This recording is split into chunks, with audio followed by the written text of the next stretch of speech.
and welcome back to the Little Reader's Corner. Today I'm doing something a little different.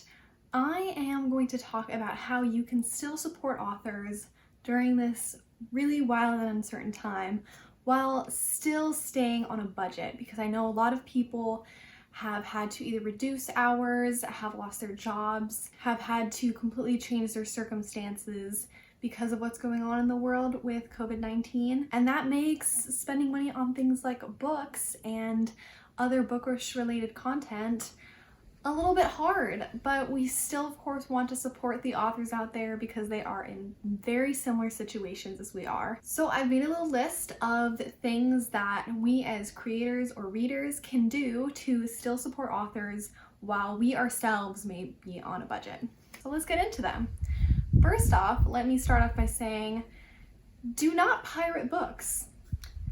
This should be obvious, but sometimes it's not. So there are ways where you can still get access to books for little to no cost to yourself, but pirating books should never be on that list and should never be an option. Please still support authors, but don't steal their work and make it so that they get absolutely no compensation. That's not what this video is about. And that is number one. Next, I also want to mention, don't return Audible books from audible.com unless you're actually returning it because you did not enjoy or are not enjoying the book. If you've listened to the entire audiobook, don't return it, because that is someone's artistic and intellectual property. You paid Audible for that book, and by returning it, Audible actually asks for money from those authors, so they end up having to pay because you decided to return that book. If you're not enjoying something and it's at the beginning, then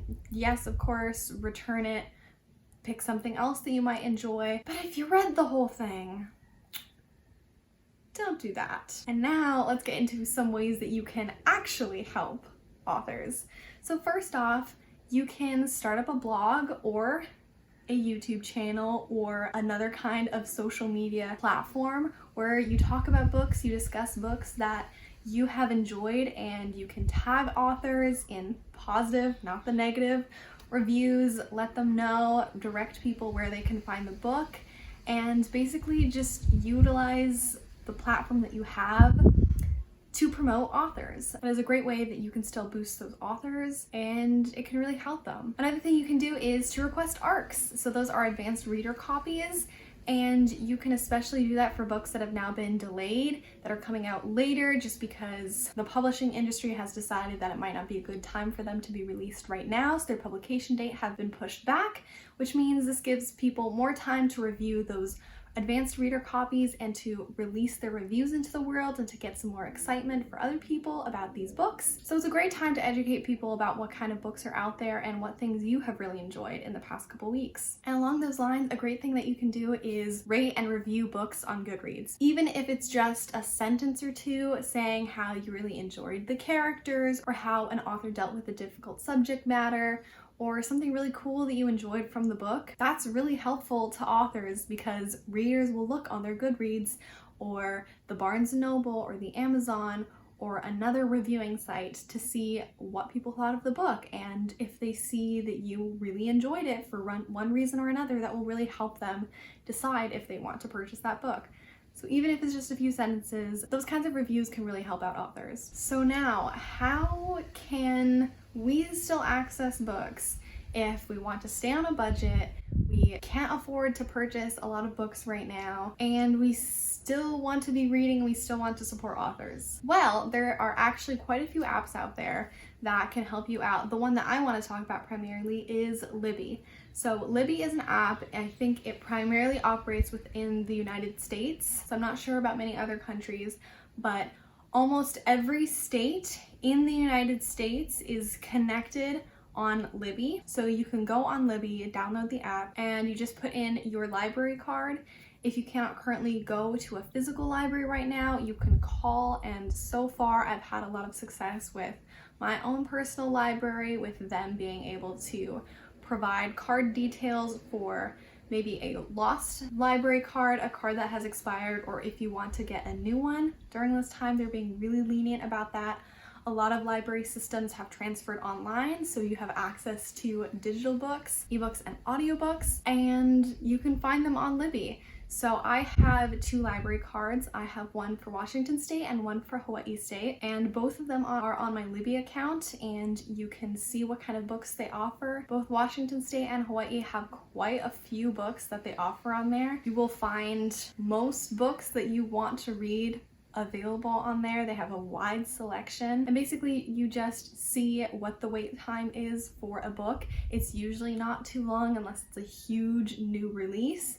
They have a couple copies on file, and you can loan it for up to 3 weeks, or you can put yourself on the wait list if you want a book that a lot of other people have already loaned out on their tablets, phones, e-readers, that kind of thing. And it's really great. It's how I've been able to keep reading and still support a lot of authors while I am trying to save money right now. Since it is in the library system, you're supporting libraries and you're still supporting the authors, and it's really great. To be clear, this video is not an ad or a sponsorship or a collaboration with Libby or anything else.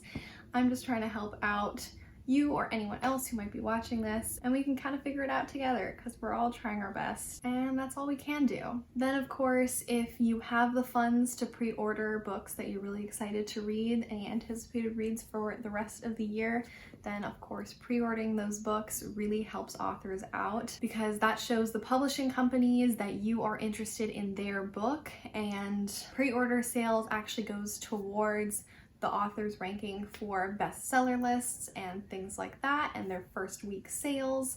So it's really important to help out authors in pre-orders if you are able to do that right now.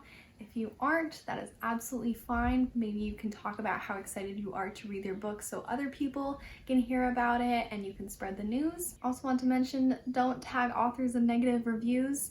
You can have your opinion on their book however you want, but don't let them know. They tried their best usually, and that's just kind of how it is. So that was it. I just wanted to share those things with you. If that was at all helpful, please let me know.